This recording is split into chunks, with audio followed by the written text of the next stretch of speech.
I love the hobby of gaming, but I hate what we sometimes allow it to become.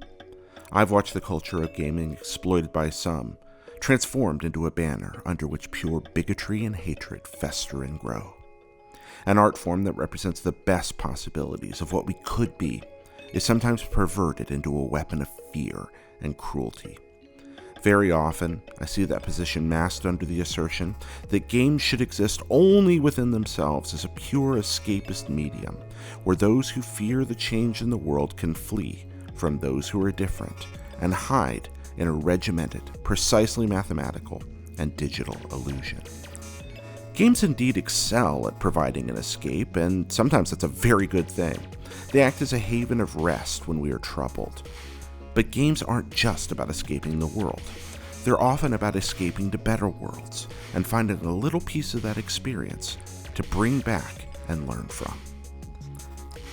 Used well, that escapism enables a unique type of learning because we surrender a lot of our perception of reality when we choose to engage in games as fiction.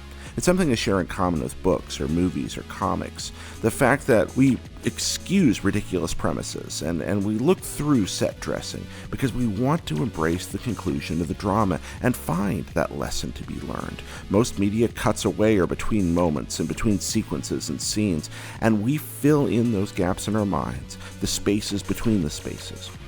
And in accepting that that imperfect experience exists and is something we can engage with, we find ourselves transported into wonderful realms of the fantastic and impossible. We do something similar with memory.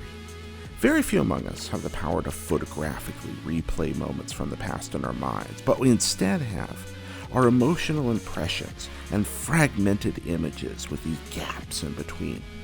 And we fill in the spaces, not with who we were at that time, but with who we are now.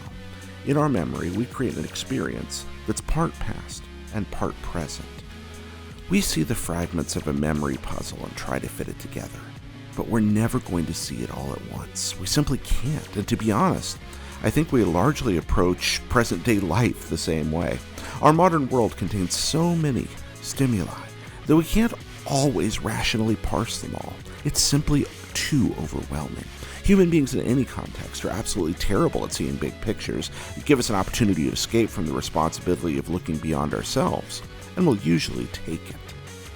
But games provide a medium through which we can engage that experience without fear. Games are toys, but they're also art. It's good to have fun, and games purposefully embrace that principle. But escapism does us little good if we don't bring wisdom back with us from the escape. If we don't take those flashes and pieces of the puzzle that we suddenly understood for a moment and bring them back into our lives and recontextualize them into who we are here and now in this place. None of us are just gamers. We don't have that luxury. Like it or not, we are citizens of a world that we have to share with others. And that means if we're ever going to find joy, meaning, and peace in it, we have to learn there are better ways to look at the world than the ones we already know. And we must never stop seeking them out. If you take nothing else from games, take that lesson. Take the best elements of what we could be and make them a part of your life however you can.